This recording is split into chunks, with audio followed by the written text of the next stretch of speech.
Hello and welcome to this week's episode of the WhatsOnStage Podcast with me, Alex Wood. And me, Sarah Crompton. And ring out those bells, we've decided to choose the topic of weddings for this week's episode of the WhatsOnStage Podcast because I seemingly am at a wedding every weekend and am in fact not currently in the country because I'm at a wedding overseas. So we thought it would be interesting to discuss where weddings are used on stage and perhaps where they aren't used on stage, and why some playwrights might find weddings to be a very juicy subject for a play and why others may not. Sarah, where do you want to take your nuptials first of all? Well, I would just like to say that I have been full of admiration, Alex, for how many weddings you have achieved. I'm also fascinated by the fact that so many weddings are abroad now, because the organisation required to get a wedding off the ground abroad is just astonishing. And I watch with interest this idea that people getting married actually have the time and energy to organise a wedding abroad. I am pretty convinced that I would have got divorced before I'd even got married if we'd attempted to do a wedding abroad. We did look at getting married in Italy, but then ended up getting married in Cheshire, which was a far better option in my opinion, not least because it meant we managed to stay together. Cheshire is the Italy of the UK, I think, in many ways. And now has many wedding venues. There have been quite a lot of weddings subsequently in Cheshire. I did go to a wedding to Cheshire this year, actually, so that's a coincidence. But also I need to defend the bride and groom that they are not getting married abroad. I'm just going abroad for them because they aren't based in the UK. They live abroad. Oh, yes. Well, that's a completely different. I know, but I totally agree with you. Although I guess if you do get married abroad, you have a carte blanche to not invite everyone. And maybe you save on the attendees by having a very limited guest list. So perhaps it's actually a cost-saving measure, sort of like the whole semi-elopement vibe that can come across when you go for a destination wedding. But we should probably talk a bit closer to the title of this podcast and think weddings on stage. Well, so obviously inspired by Beth Steele's lovely Till Beth the Stars Steele. Come Down. Lovely Beth Steele. Very good podcast with her in a previous episode. And Till the Stars Come Down seems to be doing amazingly in the West End. It's become a bit of a sensation, which I feel I predicted it would, because it is a play full of such joy and humour, as well as incredibly serious themes. And you can imagine that if people want to see a play rather than a musical in the West End, it's something they would consider booking. But it did make me think about why weddings on stage are not that common, because Beth makes the point, and I think she says it in the podcast, that she doesn't really understand why more people don't write plays about weddings, because everything happens there. It is an event where all kinds of tensions and joys and disasters emerge, and from the catering going wrong to having an argument with your family. Anyone who's been to a wedding knows that they are scenes of intense drama.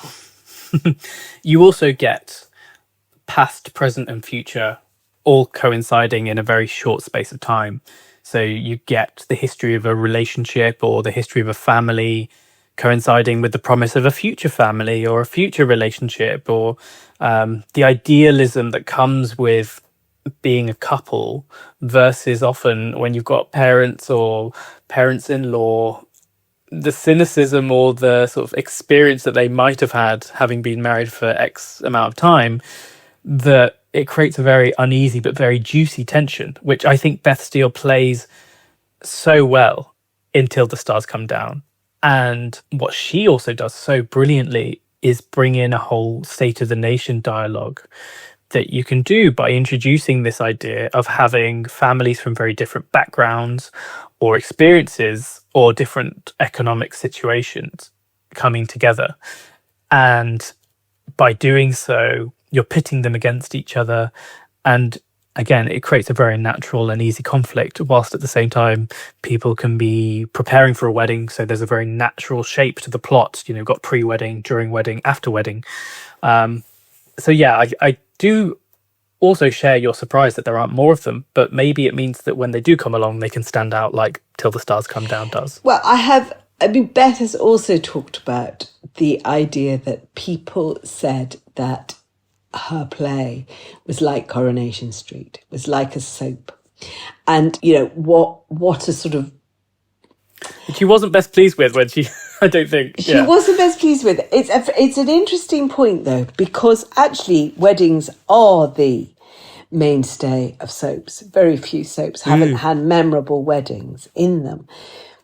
I would make an argument that it's a sign of how in touch soaps are with their audiences, or at least used to be. It's a whole other episode, what is happening on soaps now and whether they rely too much on big events rather than domestic events. But there is something about theatre and domestic events that somehow seems problematic, so that there is a sniffiness about theatrical writers who write about domestic events rather than sort of calling their drama a state of the nation play. So there's something quite interesting in that tension. David Hare's plays, like Plenty or whatever, are full of domestic events. The key scenes happen at parties and in unhappy moments. In a domestic setting.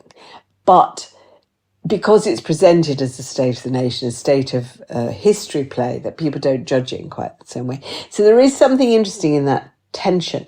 And it struck me that films and telly often use weddings more than theatre does. So expanding the range of this podcast, I want to recommend to everybody Robert Altman's A Wedding, which is one of the great satirical masterpieces of our times, where he uses a wedding as he uses a cultural festival or a country house, in the case of Gosford Park, as a setting for a large group of people to come together and behave quite badly, and for secrets from the past to emerge. I mean, that's the key thing, that a wedding always gives you, that ability for something nasty to emerge, or something not even nasty, but some kind of deep feeling that has been hidden and that is suddenly released by a wedding, which is what happens in Beth Steele's play. You're so right about weddings allow the skeletons in the closet to sort of like sit in an antechamber just off where the ceremony is, and people kind of know they're there, but they try and sort of like quash them.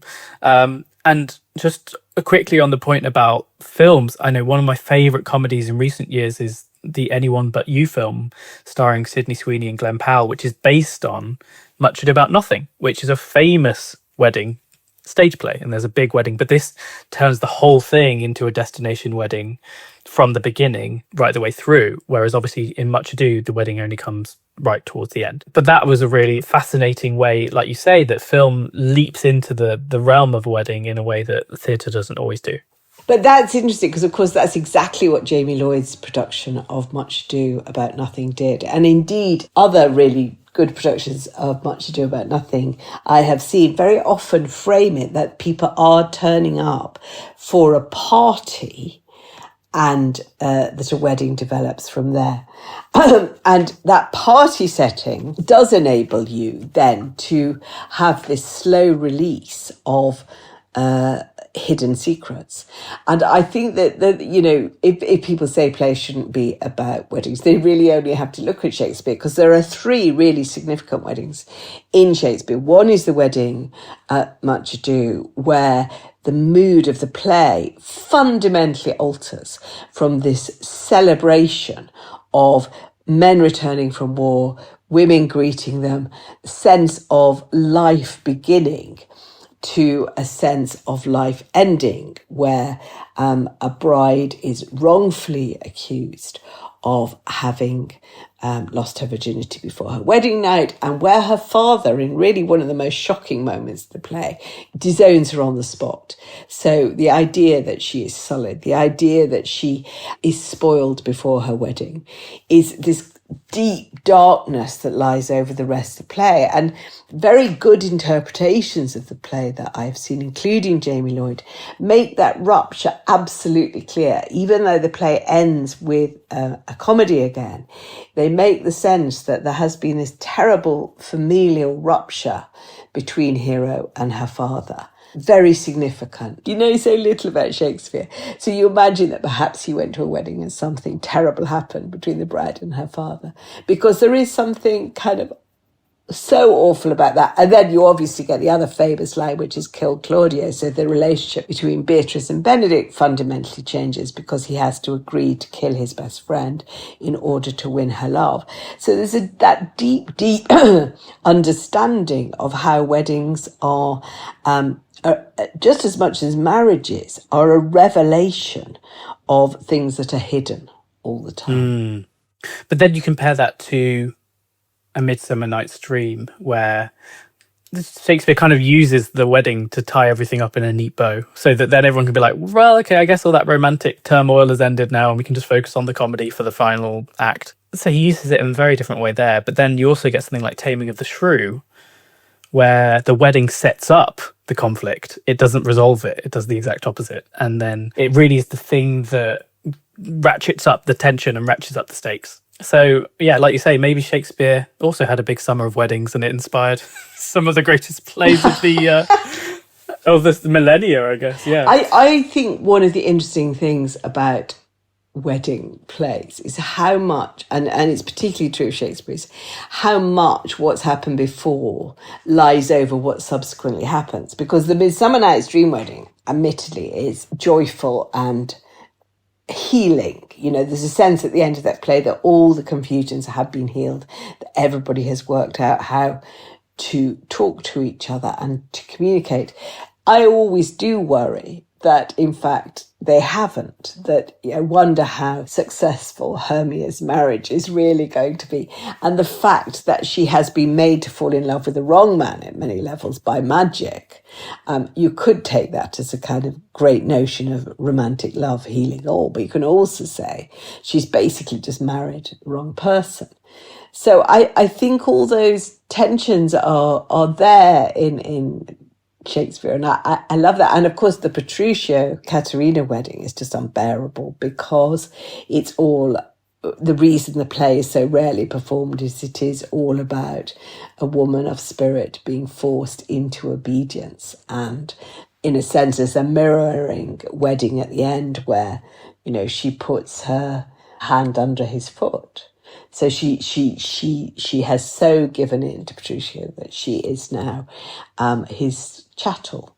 And how you play that in a modern production is always so fascinating because it's not an independent marriage of two minds. It's something entirely different. It's a totally interesting point about A Midsummer Night's Dream, because I believe Demetrius is never actually taken out of the enchantment, is he? So he's still technically under Puck's sort of like enchantment by the end. So is he married against his will? There's an interesting counterpoint there. It's true. There's a whole other play you could write about what happens when his enchantment, if it ever does wear off, or does Hermia have to constantly live with the fact that her husband has been magicked into loving her when actually he said all these horrible things? Oh, yeah. It's a dark play, isn't it? I do think that. Yeah, so interesting, isn't it?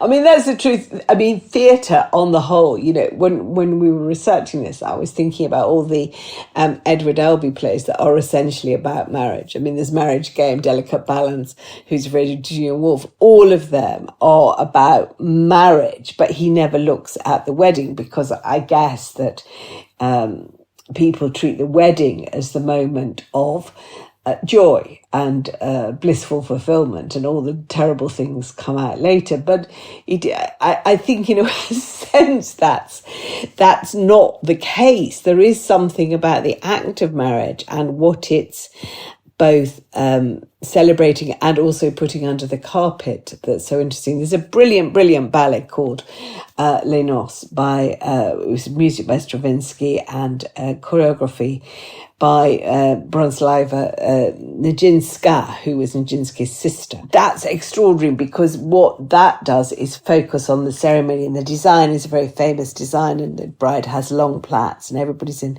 black and white, and they make pyramid shapes all the time. It's very formal, but underneath that there's this terrible sense of almost terror of the bride going to her wedding, not really knowing what her married life has in store for her. So Nijinská manages to combine the pleasure of the ceremony, all the friends having a good time, with the absolute psychological terror that's lying underneath it. And it's rarely performed, but absolutely astonishing as a study of a wedding.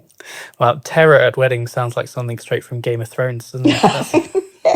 yes, we'll go into that. Oh my God. Even that feels like it's just kind of the descendant of what Lorca was writing with Blood Wedding. That's one of the great calamities where, past, present, sin, greed, everything comes together, and it's all an absolute minefield and disaster. And the patriarchy, expectations on female lives, brides married against their will to boring people when dark, dashing strangers are ready to sweep them off into the night.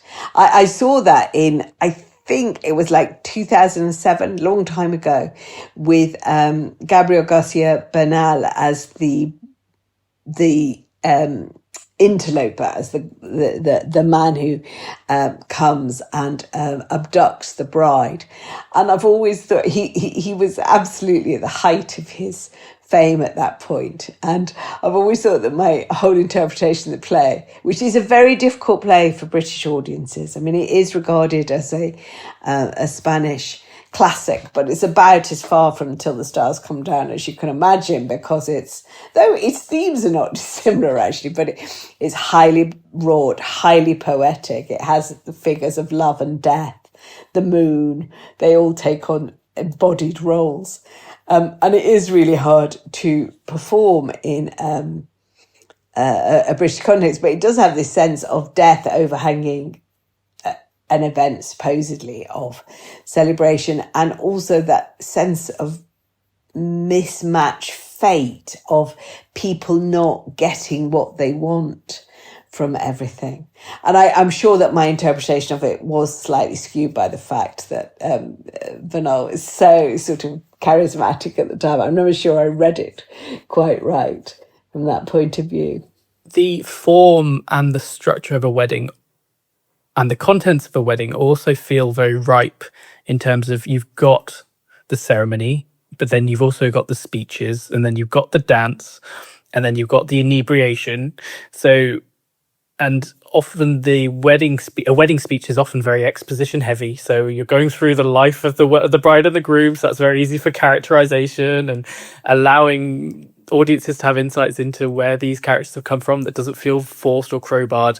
Then you've got the levity of the dance, and it allows you to also get a bit more of an intriguing novelty. And then what it took me to was a show like Fiddler on the Roof, where you get a number like Sunrise Sunset, where even though it's meant to be a very positive celebratory moment, you're doing it from the perspective of the mother of the bride. And such a bold choice to choose her as your vantage point for this wedding, to think about, time passing and the memories of your own wedding and how that compares with watching your eldest daughter get married. And it's such a beautiful, mournful song that's meant to be something that's very joyful and celebratory. Then, of course, you do get the celebration that comes afterwards. Then you get the horror of the invasion by the troops that comes right at the end of the first act. In a similar vein to the wedding from Much Ado About Nothing, the joy is completely inverted in a sudden moment where this community has this very special moment ripped apart from them. Musicals in weddings, it's almost sits quite differently, and I think musicals do treat weddings in a different way. Do you have any favourites there?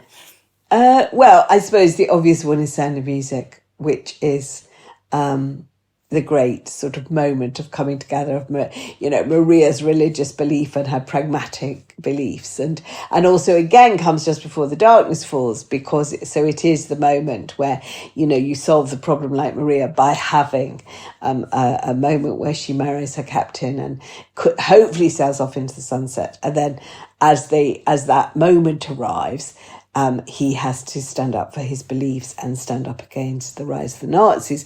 So it is a really powerful moment in Sound of Music, which uses the formality of the celebration as a signifier of the end of one plot really and the start of another. And that there's that very funny joke on the internet about the fact that when Maria is coming down the aisle, the song that they sing is "How do you solve a problem like Maria?" And it's all the nuns basically being like, you're still annoying. You're still an annoying person. You're now getting married. We're not going to stop reminding you that you're an absolute nightmare in the convent."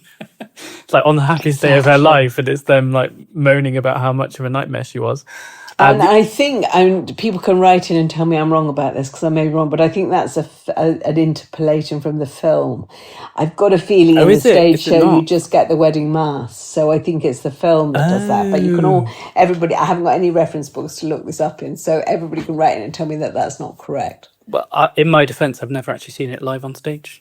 I need to correct that this winter at Curve Leicester. That's indeed, it will be your chance. Yes, finally, and I can take notes and report back this Christmas for that production. But the other one that stood out to me was Mamma Mia, which, again, very destination wedding vibe, because the whole of Mamma Mia, everybody's going. Yeah, and it's a very natural way to bring together the three men that may or may not be your dad, in a way that doesn't feel forced or crowbarred, as far as you can in a musical like Mamma Mia.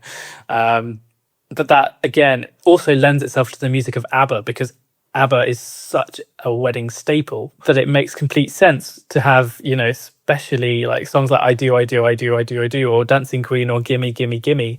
It's all about sort of like, they all chime into this idea of weddings and marriage and joyful celebrations. So I feel like the team played a complete blinder by setting Mamma Mia during a wedding. It's true. I hadn't really ever thought of Mamma Mia as the ultimate destination wedding, but it is. You're absolutely right. That whole structure is very much reflective of contemporary life. And again, the secret's the past, isn't it? That whole idea that a community comes together who knows a lot about each other, but maybe doesn't know everything about each other. And I think that is the kind of richness of it.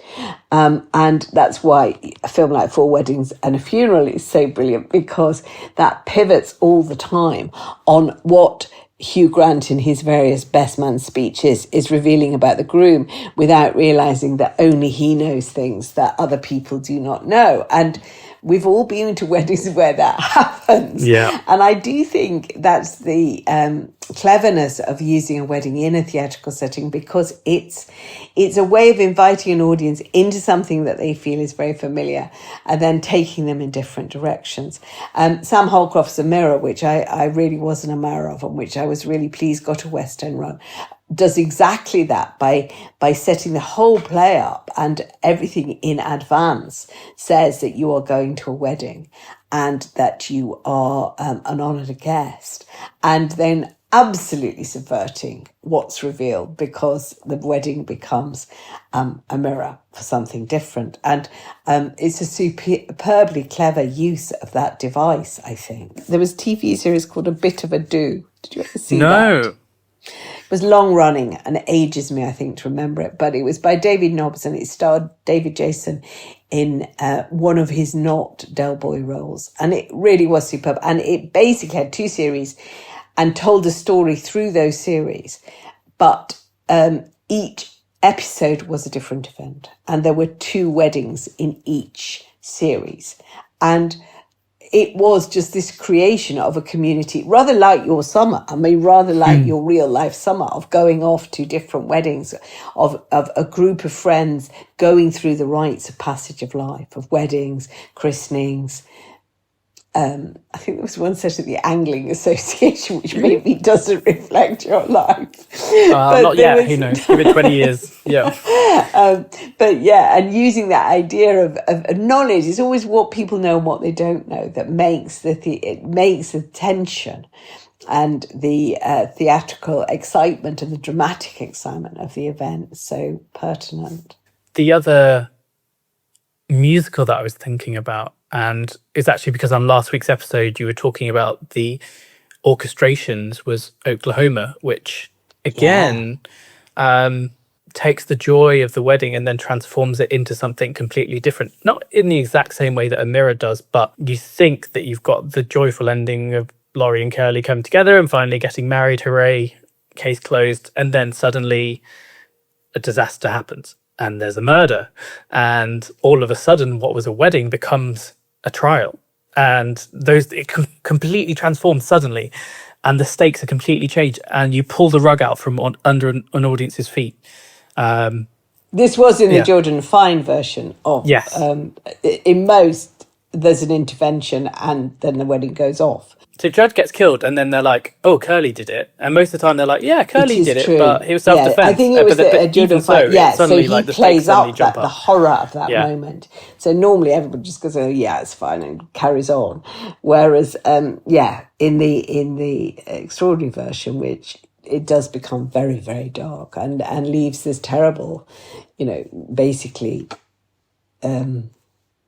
Blood-spattered wedding dresses. Yeah, horrible. Blood-spattered wedding dresses that we're not thinking about. The play I would like to see about a wedding, producers listening, and which is a really odd thing, is that Bertolt Brecht wrote a play about a wedding, which I only know about from reading about.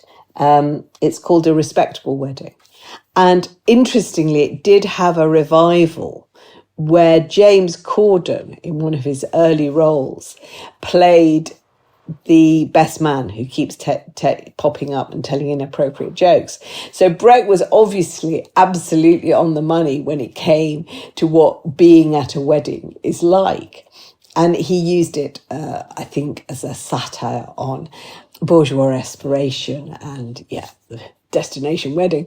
But I'd love to see that. I mean, maybe it's simple. I mean, maybe it's very ropey play. I don't know. And Brecht comedies are never necessarily that easy. But the fact that Brecht did write about a wedding, again, has that idea. It does put it into Beth Steele's conversation about why do people think weddings belong to the realm of soap, and use it in a disparaging way, whereas serious playwrights, Brecht, Shakespeare, recognise that this is a cauldron of emotion that can be used for serious as well as comic purpose. The social satire point is so fascinating as well, because weddings are often incredibly expensive, and back during Shakespeare's time were essentially a transaction because women were property. So that was the fundamental function of a wedding.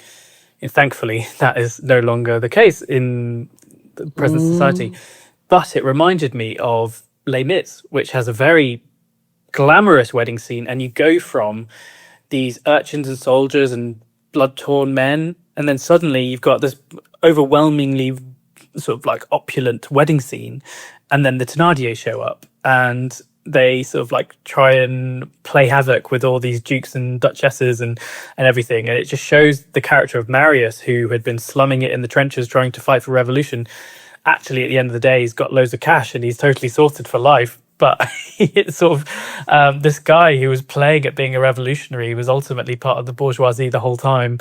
And the wedding is kind of like this, you get a sour taste from that wedding, because it's like, hang on a sec, maybe he's not really like this pure of heart, sort of like down and out guy. And I think Victor Hugo uses a wedding very effectively, and done so on stage when it has sort of like made its way into musical form. I feel like this is initially I thought, weddings are probably not used a huge amount, but I think as this podcast has proceeded, I've realised that they have fulfilled a variety of functions and they have been used to great effect by a great number of directors, writers, composers. Exactly. Melissa McCarthy included. Bridesmaids, one of the great comic masterpieces of our time, and again very much plays with that the social inequalities of weddings and the social inequalities of who your friends are, which I think is another rich theme of that idea that your friends come from all walks of life, and you plonk them together in a room, and you're asking them A, to get on, which is never a given, and B, you're showing the phases of life that you've been through by inviting your friends around for your wedding. So that's rich and interesting. And to raise the tone, finally, the only other play I could actually think of, which again I've only read and not seen, is the Ben Jonson Epicene, which is a wedding set play. And from very distant memory, which possibly should have refreshed before coming on air, is about a man who longs for silence and quiet, and is I mean, like all Johnson's heroes, sort of essentially misanthropic, hates life, hates society. And he wants, the subtitle is The Silent Woman, and he wants a silent bride. He wants a bride who will not speak to him. And again, that has to be, I mean, it is about misanthropy and misogyny. And he's punished by the fact that she is silent. So he thinks he's got what he wants, but because, Johnson is essentially a moral writer, discovers in some way that, can't quite remember, that it isn't.